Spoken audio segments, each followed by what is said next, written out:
So, hi everyone. Today I'm going to talk about the Yeti team solution to the Youtube-8M challenge, and also more broadly about how we can explicitly try and get models that are diverse and will ensemble well together. So, outline of the presentation, I'm going to first say a few points about the data set. Of course, you've already heard enough about that. And I'm going to talk a bit about the approach we took, a few bits of prior work that immediately lend themselves to this competition, and then I'll dive into the actual solution and how we went about doing the problem, and then I'll conclude.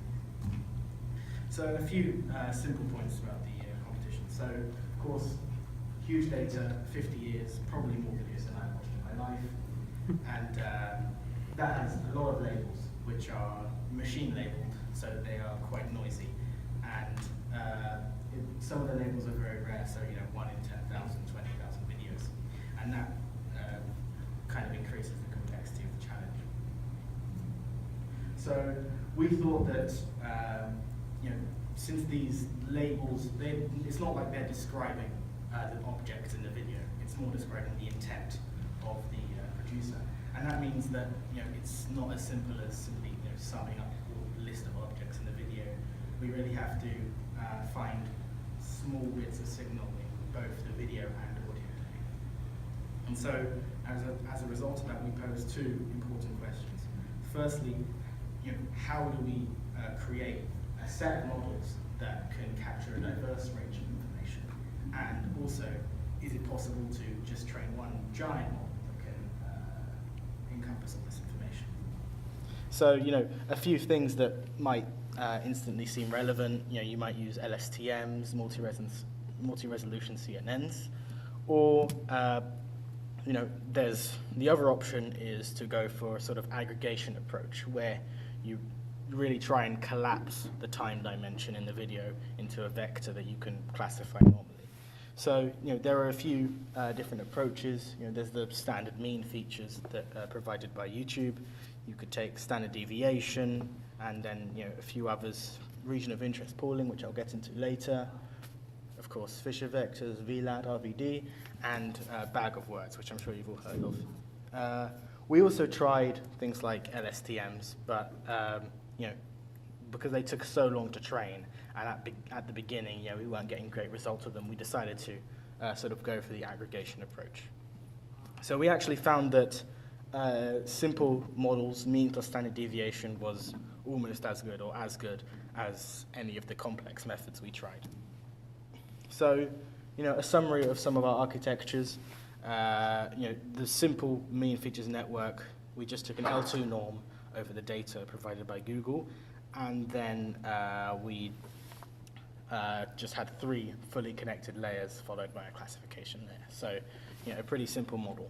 The region of interest network is something a bit more complicated. Basically, we took a sliding window over the data to end up with a smaller but still a 2D matrix, and then we PCA'd that matrix and took the mean from that. So it seems at first to be similar to the standard mean features, but it turns out to give quite a different model that improves performance. So we trained all our networks in Keras. The details are there, and there's more details in the paper about the models.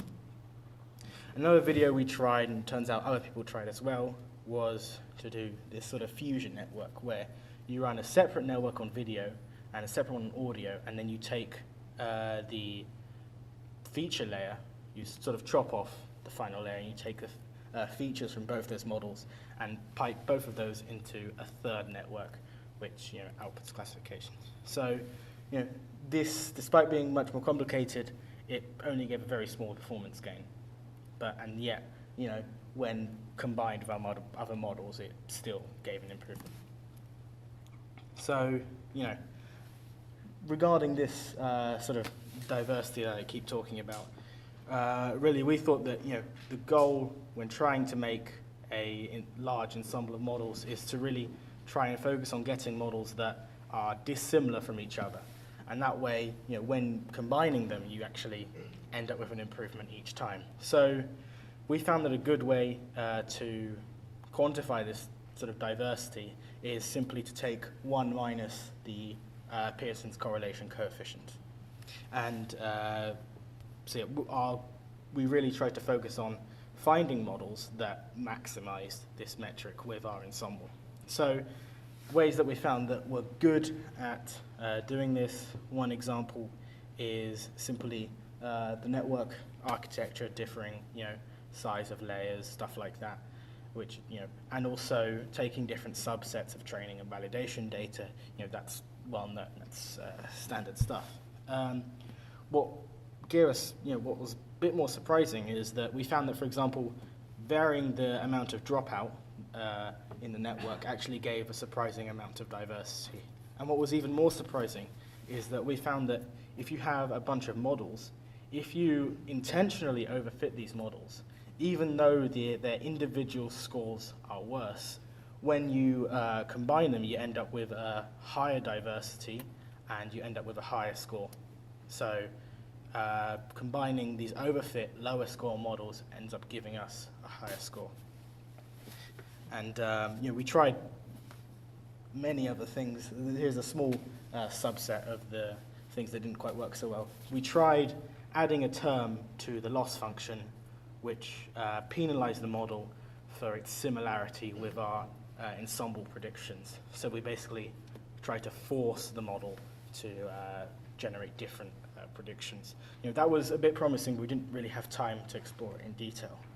We tried, actually put quite a bit of effort into trying to create additional data, and this unfortunately didn't really give us a score improvement though. We also tried separate classifiers for different subsets of labels, so say one classifier for the first 1,000 labels, one for the second 1,000, and so on. And we also tried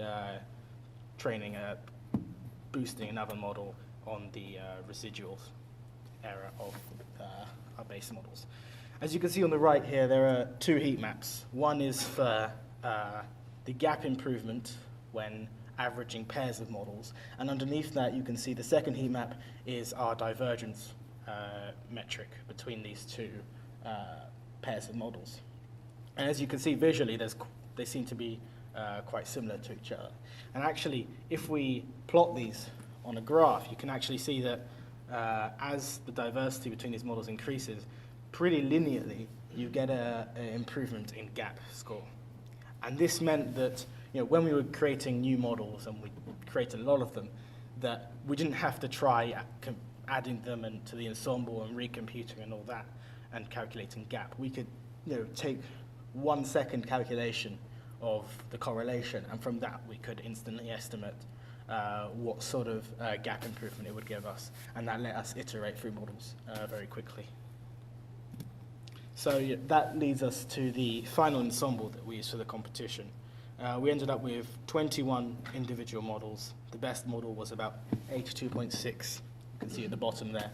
And yeah, so we actually had 2 mini ensembles which were trained on different subsets of the data. And we ended up then combining these with a linear weight for our final submission, which was just under 84% gap 20.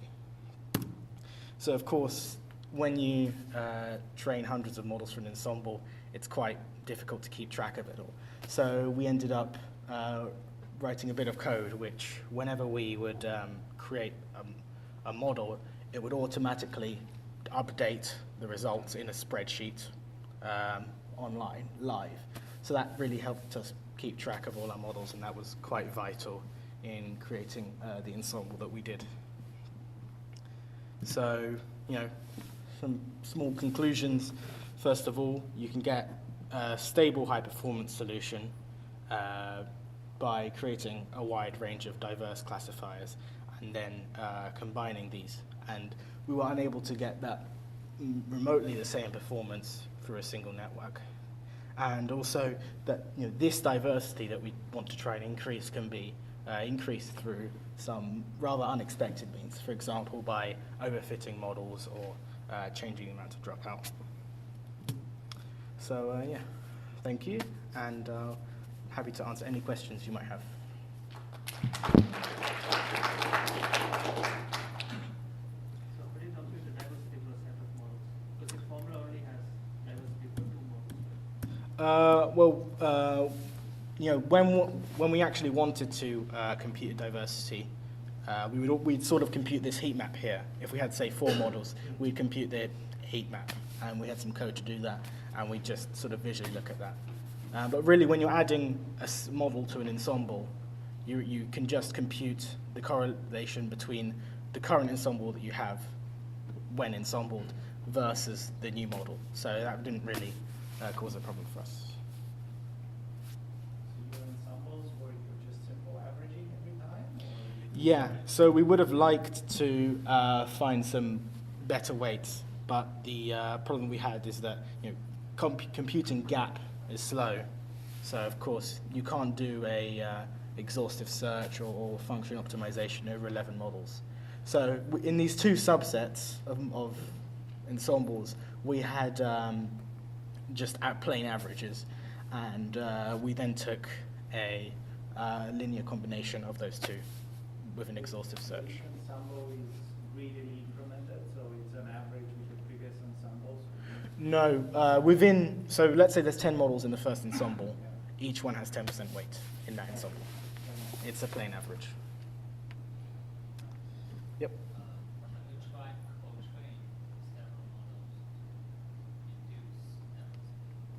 Do you mean like during training, is this like to do with the loss function, you mean?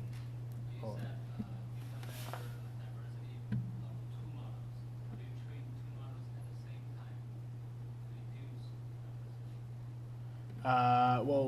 I'm not too sure how that would implicitly increase diversity. Do you mean that you try to train them so that they are diverse from each other? So like I'm not sure.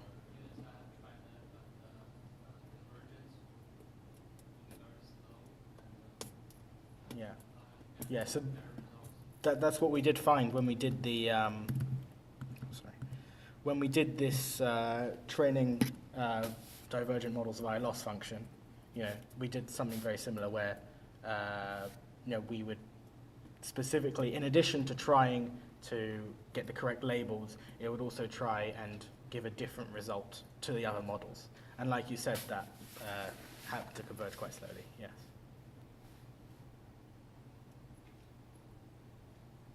Okay.